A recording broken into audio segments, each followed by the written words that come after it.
Su hogar es el mundo entero. Escritos y discursos de Rosa Luxemburg y Clara Zetkin sobre la lucha femenina y otras cuestiones sociales. Compilador Óscar de Pablo, parte 2. Los obreros se preguntan por qué. En su lucha por la emancipación encuentran en los siervos de la Iglesia enemigos y no aliados. ¿Cómo es que la Iglesia defiende la riqueza y la explotación sangrienta en vez de ser un refugio para los explotados? Para comprender este fenómeno extraño, basta echar un vistazo a la historia de la Iglesia y examinar su evolución a través de los siglos. Los socialdemócratas quieren el comunismo. Eso es principalmente lo que el clero les reprocha. En primer lugar, es evidente que los curas que hoy combaten al comunismo, en realidad combaten a los primeros apóstoles, porque estos fueron comunistas ardientes. Todos saben que la religión cristiana apareció en la antigua Roma, en la época de la decadencia del imperio, que antes había sido rico y poderoso y comprendía lo que hoy es Italia y España, parte de Francia, parte de Turquía, Palestina y otros territorios.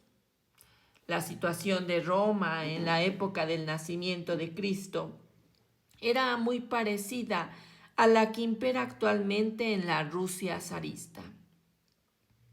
Por una parte, un puñado de ricos viviendo en la holgazanería y gozando de toda clase de lujos y placeres. Por otra, una inmensa masa popular que se pudría en la pobreza. Por encima de todos, un gobierno despótico, basado en la violencia y la corrupción. Ejercía una opresión implacable. Todo el imperio romano estaba sumido en el desorden más completo, rodeado de enemigos amenazantes. La soldadesca, desatada, descargaba su crueldad sobre la población indefensa. El campo estaba desierto. Las ciudades, sobre todo Roma, la capital, estaban plagadas de pobres que elevaban sus ojos llenos de odio a los palacios de los ricos. El pueblo carecía de pan y techo, ropas, esperanzas y la posibilidad de salir de la pobreza. Hay una sola diferencia entre Roma decadente y el imperio del zar. Roma no conocía el capitalismo. La industria pesada no existía. En esa época el orden imperante era la esclavitud. Los nobles, los ricos, los financistas satisfacían sus necesidades poniendo a trabajar a los esclavos que las guerras les dejaban.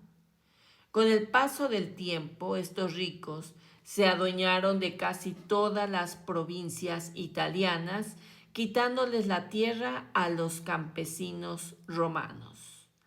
Al apropiarse de los cereales de las provincias conquistadas como tributo sin costo, invertían esas ganancias en sus propiedades, plantaciones magníficas, viñedos, prados, quintas y ricos jardines, cultivados por ejércitos de esclavos que trabajaban bajo el látigo del capataz. Los campesinos privados de su tierra y de pan fluían a la capital desde todas las provincias, pero allí no se encontraba en mejor situación para ganarse la vida, puesto que todo el trabajo lo hacían los esclavos. Así se formó en Roma un numeroso ejército de desposeídos, el proletariado, que no podían vender ni su fuerza de trabajo. La industria no podía absorber a esos proletarios provenientes de campo, como ocurre hoy. Se convirtieron en víctimas de la pobreza sin remedio, en mendigos. Esta gran masa popular, hambrienta y sin trabajo, que atosigaban los suburbios y los espacios abiertos y las calles de Roma, constituían un peligro permanente para el gobierno y las clases poseedoras. Por ello, el gobierno se vio obligado a salvaguardar sus intereses, aliviando su pobreza. De vez en cuando distribuían entre el proletariado maíz y otros comestibles almacenados en los graneros del Estado, para hacerles olvidar sus penas. Les ofrecían espectáculos circenses gratuitos. A diferencia del proletariado contemporáneo, que mantiene a toda la sociedad con su trabajo, el inmenso proletariado romano vivía de la caridad.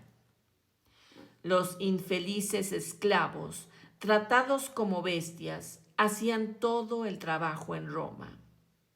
En este caos de pobreza y degradación, el puñado de magnates romanos pasaban los días en orgías y en medio de la lujuria. No había salida para esta monstruosa situación social. El proletariado se quejaba y de vez en cuando amenazaba con iniciar una revuelta. Pero una clase de mendigos que vive de las migajas que caen de la mesa del Señor no pueden iniciar un nuevo orden social. Los esclavos que con su trabajo mantenían a toda la sociedad estaban demasiado pisoteados, demasiado dispersos, demasiado aplastados por el yugo, tratados como bestias y vivían demasiado aislados de las demás clases como para poder transformar la sociedad. A menudo se alzaban contra sus amos, trataban de liberarse mediante batallas sangrientas.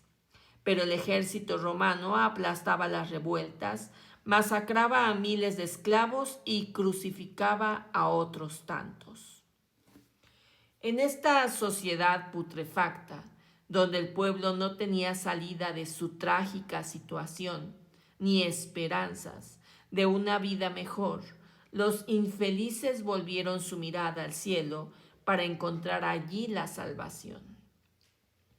La religión cristiana aparecía ante estos infelices como una tabla de salvación, un consuelo, un estímulo, y se convirtió desde sus comienzos en la religión del proletariado romano. De acuerdo con la situación material de los integrantes de esta clase, los primeros cristianos levantaron la consigna de la propiedad común, el comunismo. ¿Qué podía ser más natural? El pueblo carecía de los medios de subsistencia y moría de hambre. Una religión que defendía al pueblo, que exigía que los ricos compartan con los pobres los bienes que debían pertenecer a todos. Una religión que predicaba la igualdad de todos los hombres, tenía que lograr gran éxito. Sin embargo, nada tienen en común con las reivindicaciones que hoy levantan los socialdemócratas con el objetivo de convertir en propiedad común los instrumentos de trabajo, los medios de producción para que la humanidad pueda vivir y trabajar en armonía. Hemos visto que los proletarios romanos no vivían de su trabajo, sino de las limosnas del gobierno. De modo que la consigna de propiedad colectiva que levantaban los cristianos no se refería a los bienes de producción, sino a los de consumo. No exigían que la tierra, los talleres y las herramientas se convirtieran en propiedad colectiva, sino simplemente que todo, casa, comida, ropas y todos los productos elaborados necesarios para vivir, se dividiera entre ellos. Los comunistas cristianos se cuidaban bien de averiguar